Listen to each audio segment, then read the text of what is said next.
मंगळवारी सोलापूर लोकसभा मतदारसंघात मतदान प्रक्रिया पार पडली. त्यावेळी शहरी भागातील मंगळवार बाजार येथील पालिका प्रशालेत असलेल्या मतदान केंद्रावर मतदार यादीतून नावे गायब असल्याचा प्रकार समोर आला. त्यामुळे मतदान केंद्रावर काही वेळ तणावाचे वातावरण निर्माण झाले होते. त्याचवेळी शहर उत्तर विधानसभा मतदारसंघाचे आमदार विजयकुमार देशमुख यांनी मतदान केंद्रावर भेट देऊन झाल्या प्रकाराची माहिती घेतली.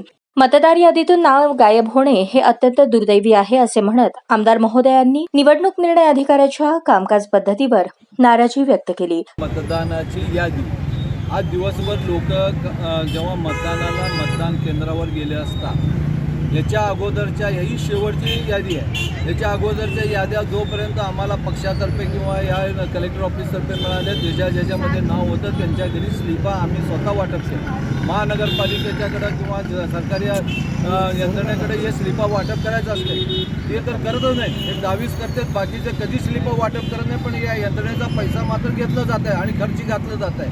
पण दुसरी गोष्ट म्हणजे ज्यांच्या नावं शेवटच्या यादीपर्यंत होते जिथं आज आपल्या प्रत्येक बूथ केंद्राच्या बाहेर जो त्यांचा अधिकारी टेबल लावून बसलेला असते, ज्यांच्याकडे स्लिपा नाही किंवा ज्यांचं काय अडचण येतो ते त्यांनी ते टेबलवरनं त्यांना स्लिपा देत असतील. त्यांच्या यादीमध्येही नाव त्यांचे लोकांचे ज्यांचे आहेत ते त्यांच्याकडनं स्लिप घेऊन आत गेले असताना आज डिलीट केलेले आहेत त्या यादीमध्ये.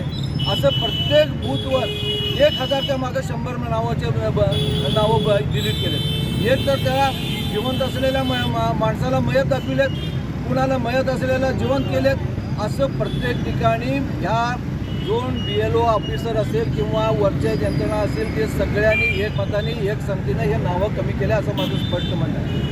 त्याशिवाय हे होऊ शकत नाही. एवढ्या शहर भागातील मतदान केंद्रांमध्ये उपलब्ध असलेल्या मतदार यादीतून मतदारांची नावे गायब झाली हे योग्य नाही. प्रत्येक भारतीयांना मतदानाचा अधिकार आहे, तो निभावण्याची संधी प्रशासनाने उपलब्ध करून दिली पाहिजे. पण निवडणूक निर्णय अधिकारी मात्र यावर कोणताही पर्याय काढण्यास तयार नाही. संबंधित प्रकार अत्यंत गंभीर असून या संदर्भात राज्याचे उपमुख्यमंत्री देवेंद्र फडणवीस यांच्याकडे देखील तक्रार केल्याची माहिती आमदार विजयकुमार देशमुख यांनी दिली.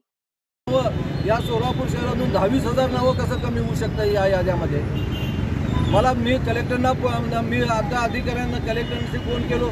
मी त्या अधिकारी म्हणतात माझ्या हातात नाही, इथं बसलेला अधिकारी खरं आहे त्याच्या हातात काय, त्याला जे यादी शेवटची यादी दिलं त्याच्यात डिलीट केलं तेवढं मी मतदान करू देणार. मग आम्ही कोणाकडे चालतो? आमचा अधिकार काय मतदानाचा? एकीकडे फसवेगिरी करायचं, गावभर रॅल्या काढायचे, मतदानाची टक्केवारी वाढवा, मग मतदानाची टक्केवारी वाढवा म्हणून. दुसरीकडे इकडे डिलीट करायचे त्यांचे नावं. ही कुठली प्रथा आहे?